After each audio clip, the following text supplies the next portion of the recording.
Olá, como posso ajudá-lo hoje? Esta forma tão solícita de começar uma conversa entra cada vez mais no nosso dia-a-dia. Mas de que forma pode a inteligência artificial realmente ajudar-nos no nosso trabalho? Como transformar a inteligência artificial de potencial ameaça ao nosso emprego em aliada no reskilling de colaboradores e organizações? Neste episódio de People First, damos prioridade à inteligência emocional e à forma como pode relacionar-se com a artificial. Para isso, temos o prazer de receber em estúdio Pedro Amaral, vice-presidente do Instituto Superior Técnico para a Interface Empresarial, Inovação e Empreendedorismo, e Mário Figueiredo, professor do Departamento de Engenharia Eletrotécnica e de Computadores no Instituto Superior Técnico. Sejam muito bem-vindos, muito obrigada por estarem aqui, Pedro e Mário. E eu começava por vos perguntar, assim de uma forma geral, muitas vezes ouvimos que a inteligência artificial nos vai retirar o emprego ou vai fazer com que os alunos deixem de estudar. O que é que vocês acham? Acham que a inteligência artificial está a nos ajudar a fazer os nossos trabalhos melhores ou a aprender melhor, ou está a retirar-nos competências? Mário. Bom, primeiro, muito obrigado pelo convite para estar aqui. Essa é uma pergunta que não tem uma resposta fácil e geral, não é? Claro. Depende, de algumas coisas está a ajudar, noutras está a complicar. E é como não é como qualquer ferramenta, porque é uma ferramenta particularmente poderosa e que toca numa área de atividade que os humanos sempre consideraram como aquela que é exclusiva dos humanos, que são as coisas cognitivas, saber coisas, saber fazer coisas, a palavra saber, não é? Portanto, depende das áreas, depende de como é utilizado. Por isso, hoje em dia, há um grande foco nos aspectos da utilização responsável da IA, da inteligência artificial. Portanto, vai certamente ajudar. Há áreas em que ajuda imensíssimo. Portanto, a inteligência artificial é uma ferramenta fundamental em ciência, hoje em dia. Mas também tem aspectos que são preocupantes, como, por exemplo, o sítio onde a IA é mais usada de longe é nas redes sociais. Okay. Para manter as pessoas agarradas aos telemóveis, como se costuma dizer, para usar a expressão coloquial. E, portanto, há todos esses, há o extremo da utilização altamente benéfica e os extremos da utilização que podem levar à manipulação de certos comportamentos da sociedade e que podem levar a alterações sociais graves e em riscos para a democracia, como se já tem discutido.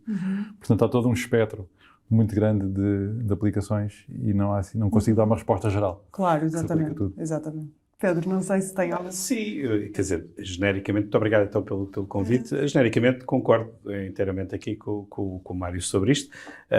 Acho que vale a pena dizer que no ensino as coisas vão acelerar muito rapidamente, pese embora eu diria que ainda temos várias velocidades. Portanto, ainda temos, de facto, muitos alunos que pelo método pedagógico de ensinar e pela forma como nós trabalhamos, inclusivamente as avaliações, no fundo tendem ainda a não utilizar de forma tão intensiva as ferramentas que estão ao dispor. Claro que, obviamente, isto não se aplica aos alunos de engenharia informática, provavelmente, ou outros alunos de engenharia eletrotécnica e outros cursos que têm muito mais ferramentas dessa natureza que têm que ser utilizadas, mas para outros níveis de engenharia as coisas ainda estão um bocadinho atrasadas. Mas, efetivamente, é preciso agora dar os passos, enfim, entre a regulamentação e entre a utilização responsável.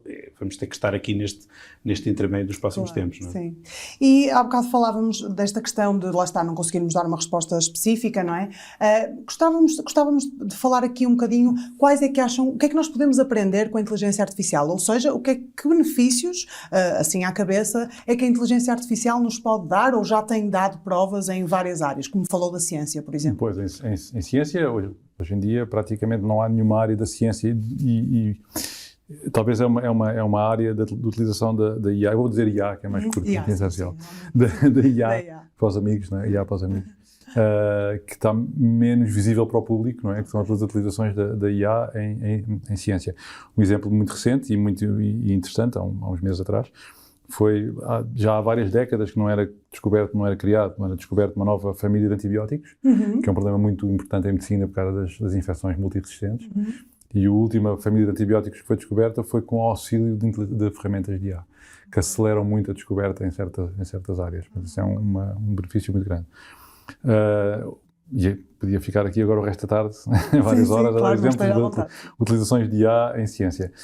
Mas, indo para uma coisa mais que as pessoas conhecem mais e que está em cima da mesa neste momento, a IA generativa, os ChatGPTs, essas coisas desse género, Eu, pessoalmente, uso regularmente, porque é como se estivesse ali ao meu dispor sempre e nunca está cansado, um ser artificial que sabe de tudo, um pouco, não é?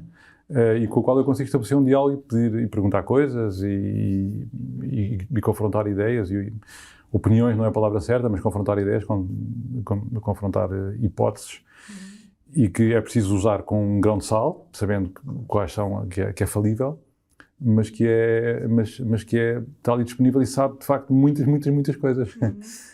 E portanto isso por exemplo, o ensino é uma ferramenta muito interessante se os alunos o usarem nessa perspectiva de estabelecer um diálogo para tentar aprender coisas. E há até muito trabalho em tentar afinar este tipo de ferramentas para terem uma postura mais pedagógica, que é, em vez de responder à pergunta por inteiro, tentar responder pouco a pouco, responder com uma pergunta para o aluno, saber se ele sabe ou não sabe, e fazer um diálogo de natureza mais pedagógica do que simplesmente uma resposta toda corrida sobre o assunto. Sim. Pegando precisamente nessa questão do ensino, e o Pedro também é professor, nós muitas vezes, e eu própria às vezes também utilizo estas ferramentas e às vezes faço o trabalho de ir confirmar, não é, o que está ali, e isto é muito importante. Acha que os alunos, pela sua experiência, se é que têm essa vivência, muitas vezes utilizam estas ferramentas de IA e depois não vão, ou seja, fiam-se muito no que está ali, e quase que fazem o trabalho por eles? Esse é verdadeiramente o perigo, não é? Portanto, esse é o risco, vamos dizer assim. E verdadeiramente o que nós temos é que, portanto, ao contrário do que aquilo que o Mário informou a dar aqui como exemplos da ciência, ou mesmo nas empresas, os alunos, estudantes, são mais novos e se calhar não têm um conhecimento prévio para ter uma análise crítica daquilo que está a acontecer. E esse é, na minha opinião, é o tema mais sensível, porque a utilização das ferramentas para, por exemplo, constituir um relatório com melhor qualidade, portanto, que no fundo, se eles quiserem escrever em português ou em inglês, mas português é um bocadinho mais difícil porque há muito português de Brasil e aqui o português de Brasil tem sido, na minha opinião, tem sido um detrator bastante grande do ponto de vista da utilização da ferramenta ao nível, na escrita do português de Portugal, não é? Obviamente, para o Brasil, aquilo funcionará melhor do que para o português de Portugal. Mesmo quando nós pedimos para escrever em português de Portugal, percebemos rapidamente que há muita coisa que ali está escrita que não está nessa linguagem. Ou com essa exatidão. Mas, de qualquer maneira, para a escrita, por exemplo, é uma coisa muito interessante, porque deixamos, se tudo correr bem, e se eles escreverem as suas primeiras versões de relatórios e de análises por eles próprios e a seguir pedirem à ferramenta para os ajudar a reescrever aquilo em boa linguagem, na realidade, para nós, até professores, é muito mais agradável ler um documento que está bem escrito, mas que foi inicialmente pensado pelos alunos. O problema é quando são feitas as perguntas e não são feitas a análise crítica da resposta. Esse é um tema sempre sensível. Eu tenho utilizado agora nos últimos anos algumas abordagens para tentarmos, no fundo, trabalhar esse tema, trabalhá-lo na própria aula, portanto, ou seja, na própria aula conseguirmos fazer essa pesquisa e essa análise crítica daquilo que foi encontrado, para podermos fazer as perguntas certas, para eles se perguntarem e para, no fundo, até fazerem aquela iteração que faz sentido fazer outra vez à IA, que é perguntar, mas diz-me lá, confirma-me lá se isto é mesmo assim. E depois quando eles recebem aquela resposta a dizer, bem, pode não ser. É preciso ter cuidado que a partir daí é preciso ir ler outros documentos e outras coisas. É evidente que isto está tudo muito a evoluir e, portanto, hoje já é possível carregar para dentro dos sistemas, e nós já temos algumas ferramentas e alguns exemplos disso, carregar para dentro das ferramentas os artigos, os relatórios, os livros, e, portanto, já está ali um conjunto de informação bastante curada, vamos dizer assim, e, portanto, com isso já é mais fácil. Agora vem o resto do problema, que é a aprendizagem, né? Que nós podemos agora confirmar que eles verdadeiramente absorveram. Exatamente, claro. E também, lá está, não sei o que é que vocês acham que nós todos, quer sejamos alunos, podemos ser alunos a vida toda, não é? Alunos, trabalhadores, tudo mais, devemos de facto aprender a lidar com todas estas ferramentas no nosso dia-a-dia, ou acham que quase como se fala um bocadinho, nós agora já não nos lembramos de datas de aniversário, de números de telefone, porque está tudo no nosso telefone. Acham que isso nos vai retirar algumas ferramentas cognitivas, digamos assim, porque está tudo ali nas ferramentas de IA, ou até alguma, porque às vezes eu pergunto-me isto, alguma falta de pensamento crítico ou de raciocínio para resolver problemas, porque focamos tudo ali muito nestas ferramentas de inteligência artificial? Não sei, queria ouvir a vossa opinião. Não é uma questão fácil. Eu diria que o espírito crítico das pessoas perante os mídias em geral já não é grande coisa, não é? Não é uma questão nova que venha com a IA. As ferramentas generativas, pensando no ChatGPT ou Gemini ou essas coisas, em termos de conteúdo e digamos, de validade e verdade do conteúdo, mesmo assim tem um nível médio comparado com os mídias todos e com as redes sociais, não é? que são um antro de desinformação. É melhor, não é? E, portanto, podemos confiar de certa forma. Temos ter, por exemplo, o que eu estava a referir, a verificação, as ferramentas mais recentes da Google, por exemplo, o Gemini, tem uma opção em que a pessoa, em cada parágrafo que é gerado, eu posso clicar e dizer double check, verificar, e ele fornece as fontes onde se pode verificar aquela afirmação que ele fez. Há uma também, Perplexity. Depois ele faz uma coisa diferente, ele faz uma espécie de uma pesquisa e depois gera texto, exatamente, e gera uma explicação por texto. É mais ou menos parecido com uma coisa chamada Retrieval Augmented Generation, mas relativamente a essa, de facto, nós fazemos em inglês um offload, não é? De algumas tarefas cognitivas para... Eu não me preocupo nada de não saber números de telefone e datas de aniversário. Claro, se bem que a data de aniversário tem um pouco de um envolvimento emocional, os números de telefone não. Mas o conhecimento, as pessoas têm sempre é muito difícil controlar o que é que nós sabemos e não sabemos, porque as pessoas têm sempre, o nosso conhecimento e o nosso cérebro não é esvaziável no sentido de agora não sei nada, porque se não sei aquelas coisas, sei outras, não é? Claro. E presta atenção a outras e toma atenção a outras. Portanto, acho que não... Portanto, acho que por aí não. Mas sempre, como disse o Pedro, é muito importante este aspecto de estas coisas têm que ser sempre olhadas com espírito crítico.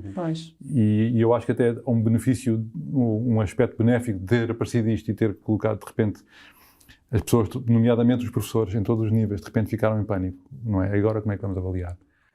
O que chama a atenção até foi, de certa forma, benéfico, porque chamou a atenção para o facto de que as pessoas estão demasiado preocupadas com a avaliação. E o facto de haver, de repente, ter saltado à vista que é crucial ter sentido crítico, ficou óbvio com estas coisas, não é? Já era crucial ter sentido crítico, não é? Agora ainda mais. E agora tornou-se óbvio. E o facto de ter chamado a atenção quão importante é olhar para a informação com sentido crítico, agora é de tal forma óbvio que até foi benéfico ter aparecido esta chamada de atenção para esta questão.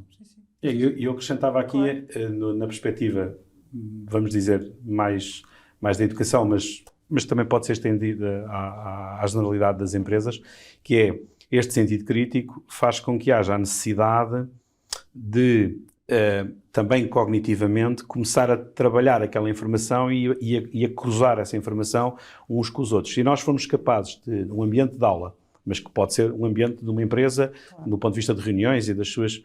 Conseguirmos ter essa capacidade de rapidamente recolhermos informação, porque isto para já o que nos dá é a possibilidade de termos muita informação do nosso lado, ou pelo menos mais...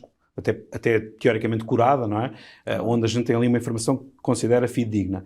E agora podemos fazer a avaliação. O que é melhor? É este caminho? É aquele? Vamos por ali? Não vamos? Porquê é que este caminho funciona e o outro não? Porque, quer dizer, na realidade aquilo ainda não nos dá, propriamente dito, o caminho certo para o sucesso, não é? Claro. Portanto, aquilo não está ali propriamente a dizer-nos, quer dizer, dá-nos pistas, dá-nos guias, sim, mas depois temos que concretizar, claro, não é? Portanto, quem quer fazer um trabalho desse género tem que ter, de facto, espírito crítico. Isto, no que diz respeito à questão mais pedagógica, também importa dizer que vai acelerar, na minha opinião, aquilo que são a mistura entre o ambiente teórico, que no fundo são, vou chamar-lhe, grandes aulas, onde há ali uma quantidade de coisas que é dada à informação aos alunos de forma a eles ficarem curiosos sobre aquilo, e a parte mais prática, que é, ao fim e ao cabo, agora vamos lá pôr isto num caso prático e vamos lá resolver estes problemas. Vamos lá para um conjunto de salas grandes onde estamos em trabalho colaborativo, cada um a fazer, digamos, a sua entrada e a conseguir cruzarmos a informação.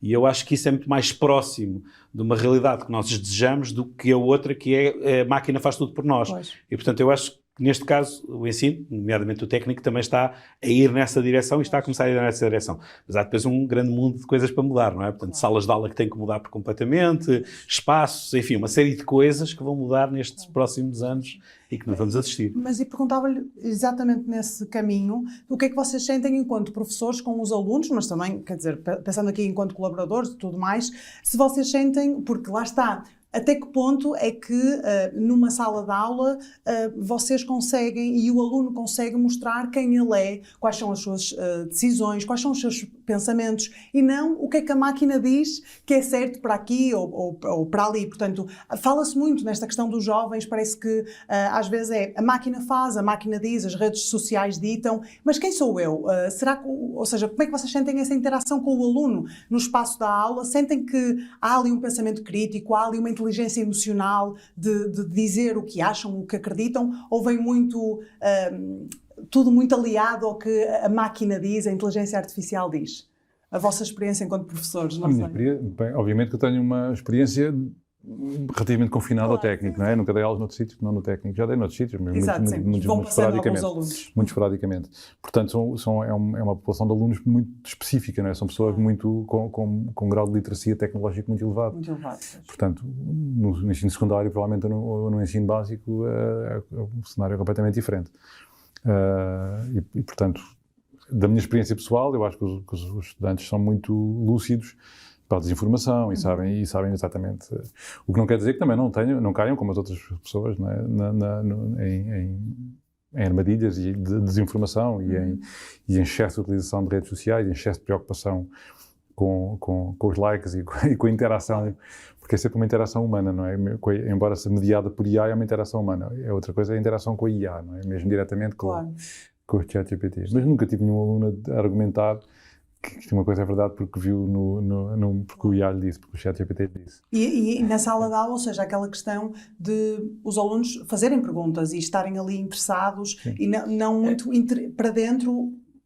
Isso depende mais ainda da forma como o professor e a forma expositiva e a forma interativa que o professor lidera dentro da sala de aula, e isso para mim acho que é decisivo, não é? É decisivo o professor que é capaz de ter este diálogo com os alunos e capaz de os puxar para dentro da discussão, mesmo que a discussão seja à volta de um tema simples ou polémico, não interessa qual é, mas é mais nessa perspectiva do que na perspectiva deles próprios ficarem fechados ali dentro da caixa. Eu diria que a preocupação de fechar dentro da caixa é uma preocupação já diferente, mais sociológica, que está aqui a outro nível, que é aquele ficar mais isolados com o seu telemóvel, mas isso é um tema que o próprio professor também tem que puxar por ele, não é? Portanto, tem que conseguir trazer para dentro da sala de aula e da discussão. E isso aí faz-se de duas maneiras, a meu ver. Portanto, a primeira é desafiando efetivamente o aluno a sair fora dessa zona de conforto e, portanto, não, obviamente, isto não tem a ver com, não é humilhar o aluno, nem nada disso, é trazê-lo, estimulá-lo para ele poder dar a sua opinião e dizer que qualquer opinião que ele possa dizer não é inválida e, portanto, há de ter um fundamento qualquer. E a segunda é aquela que eu acho que nós já estamos a seguir, que é trazê-los para dentro de problemas reais e para situações que, de facto, têm muito mais aplicabilidade e que sejam visíveis e sejam perceptíveis por eles, porque isto é muito mais fácil lidar com essa vertente. Que nem sempre é fácil de fazer numa escola, mesmo como a nossa, em que temos tudo de forma muito holística e é preciso dar uma abstração em relação aos problemas, e isso às vezes não é tão fácil, e eles aí podem cair, a gente pode cair aqui nesta lógica em que nós tínhamos um determinado caminho para fazer e eles acabam por ir por outro, que é o caminho da realidade e das coisas mais práticas, e portanto eles podem querer fazer uma coisa e nós a querer fazer outra, portanto temos que encontrar aí um meio termo, nesse aspecto. Não é? E agora nós falamos muito da questão das redes sociais, da desinformação e às vezes esta rapidez com que uma notícia ou uma ideia propaga. E acho que uma das ideias que eu ouço mais ligada à inteligência artificial é que nos vai retirar, ou seja, o humano quase que vai andar aqui só a passear, não é? E as máquinas vão fazer tudo, vamos deixar de trabalhar, as máquinas vão fazer tudo por nós. Vocês acham que isto é um verdadeiro risco? Ou quais são, para vocês, os verdadeiros riscos da inteligência artificial? Porque há muito este medo de o ser humano vai passar a ser inútil, quase. Vamos andar aqui a conversar uns com os outros e as máquinas vão fazer tudo por nós. Mas eu acho que isto é um bocado, a minha opinião, Catarina, um bocadinho utópico. E eu gostava que partilhassem connosco quais é que vocês acham. Se acham que isto é um risco, de facto, e quais é que acham que são as verdadeiras preocupações que nós devemos ter com a inteligência artificial para alertar as pessoas? Eu acho que não é um risco a curto prazo, todo. A minha principal preocupação com a utilização da IA, neste momento, é desinformação. É quão fácil é gerar desinformação. E acho que é um risco para as democracias, porque é muito fácil, porque as eleições hoje em dia são as opiniões das pessoas são muito manipuláveis pelas redes sociais e é muito fácil encher as redes sociais com quem o saiba fazer bem, não é? Na minha opinião, esse é o principal risco. De longe, é o principal risco. As redes sociais há aqui um momento-chave, que é quando as redes sociais passaram a estar nos telemóveis. Que não está, há 20 anos já havia Facebook, mas não estava nos telemóveis. Foi há cerca de 10 anos, foi em 2012, 2013, começou a ser frequente ter as redes sociais nos telemóveis e as pessoas estão sempre, não é? Permanentemente a consumir. Porque a IA é usada de forma extremamente inteligente pelas plataformas para manter a pessoa presa para depois poder vender publicidade. É o modelo de negócio. Não é? Mas atrás disso vem todas as outras coisas que podem manter. É sabido que as pessoas são muito motiváveis e vão muito atrás de sentimentos como a indignação. Portanto, é muito mais fácil ser um político de protesto, por exemplo, e que diz mal de tudo nas redes sociais do que um político positivo, que está, por exemplo, há um peso muito grande de ser o incumbente, de ser a pessoa que está no governo versus quem está simplesmente a dizer mal. É muito fácil dizer mal nas redes sociais e atrai imensos cliques e propaga. E, portanto, cria uma assimetria na comunicação cuja IA é uma ferramenta, é o core tecnológico, não é a IA em si que está a fazer nada de mal, não é? E que é a minha principal preocupação, muito acima de desemprego, essas coisas que não se tem visto, não é? Os países mais desenvolvidos do mundo e onde há mais isso, onde as coisas nasceram, como nos Estados Unidos, estão com desempregos baixíssimos, portanto não está a acontecer nada. Me preocupa-me também bastante aquela questão dos vídeos, não é? Que se fazem em inteligência artificial, que parecemos nós. Mesmo quando são mesmo pessoas, o simples facto. Sim, é verdade. Sim. Mas eu, por acaso, acrescentava, só para termos aqui algum argumento não de discordância, mas de outros fatores, eu considero a questão do risco associada às questões políticas e às questões das democracias, de longe que é o mais difícil, porque esse é o que é o mobiliza tudo, não é? Portanto, quer dizer, se a gente conseguir, através de uma rede social, eleger um ditador, na realidade passa... Não é que isso não tenha acontecido no passado, atenção. Sim.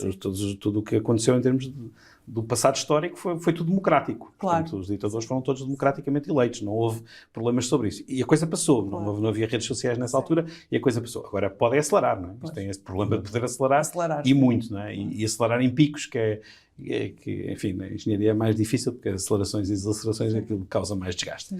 Agora, há aqui um tema relacionado, na minha opinião, relacionado com o emprego, ou com a questão do emprego, que é este período de mudança, não é? Portanto, o período de mudança é um período difícil, é um período de adaptação, onde nós temos uma quantidade de pessoas que não se vai adaptar tão rapidamente às mudanças tecnológicas e outra quantidade de pessoas que está ávida de as adquirir. E, portanto, na minha opinião, nós vamos ter aqui um conjunto de anos onde vamos ter dificuldades mesmo a nível social, porque vamos ter aqui esta dicotomia entre aqueles que aceleram muito e aqueles que não conseguem acelerar. E há aqui uma área que eu acho que é uma área fundamental de estudar e começar aqui a trabalhar, que é a área de pensarmos um bocadinho como é que socialmente podemos desenvolver a nossa sociedade com a IA à cabeça, não é? Portanto, sabendo que ela existe e que ela nos vai estar lá para ajudar.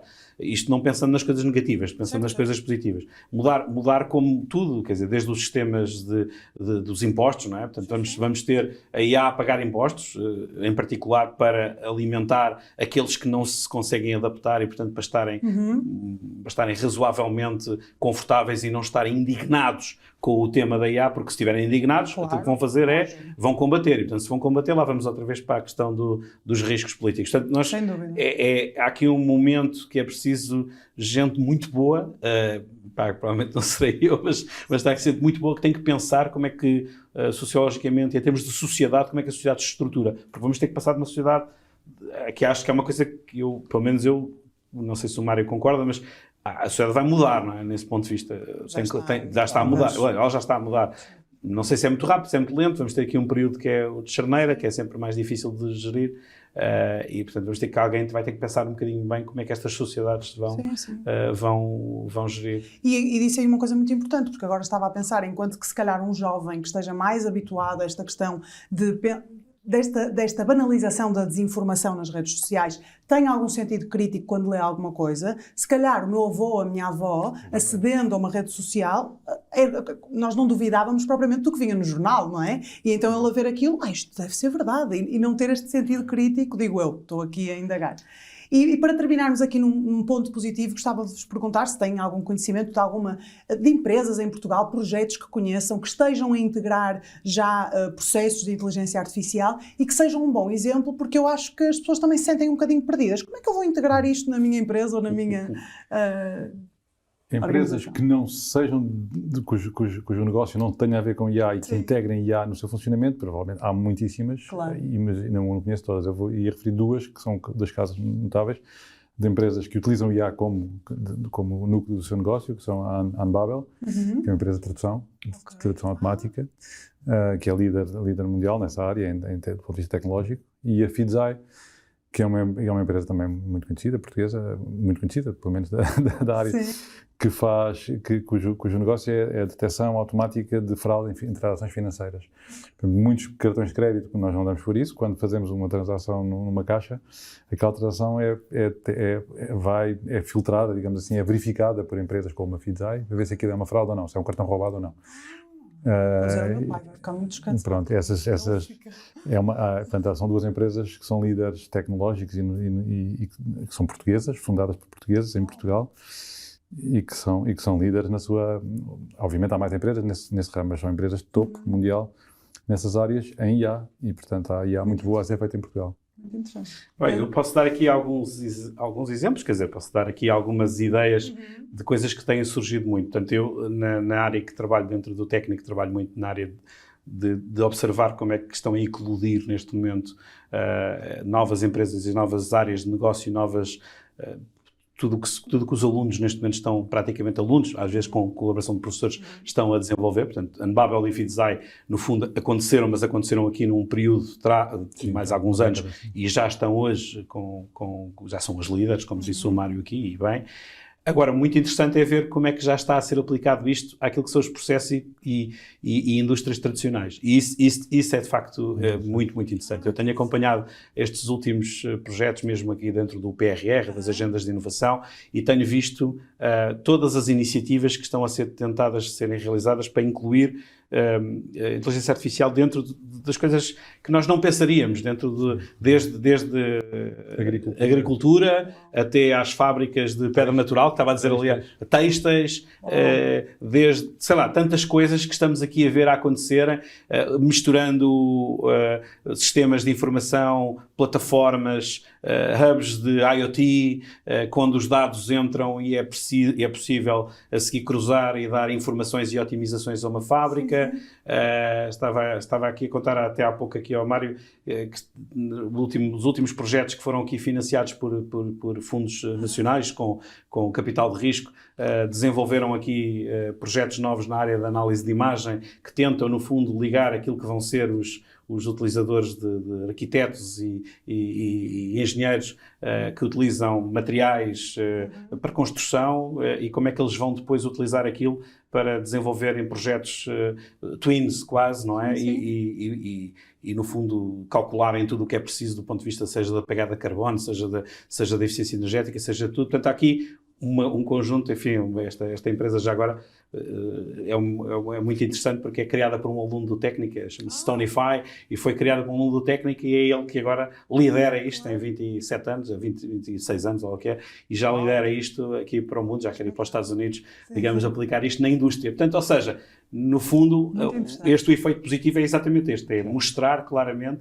que existem, que isto pode ser aplicado em muitas áreas, todas, basicamente, não tirando o emprego. Portanto, no fundo, aquilo que estamos aqui a dizer são coisas em que estão a acontecer mais empregos por causa disso. Portanto, as empresas estão a contratar, as próprias empresas e indústrias estão a contratar para terem pessoas novas a utilizarem as ferramentas. Portanto, eu acho que há aqui uma renovação pronto, que é de facto o desafio e que eu acho que é uma coisa muito acho que é uma ótima mensagem para terminar, porque realmente a aplicação em negócios e em empresas mais tradicionais também é super importante, e muitas vezes as pessoas... Portugal tem muitas, e isso também do ponto de vista de competitividade ao nível de Portugal é fundamental. Portanto, acho que é um ponto importante. Muito obrigada, Pedro, muito obrigada, Mário, foi ótima a conversa.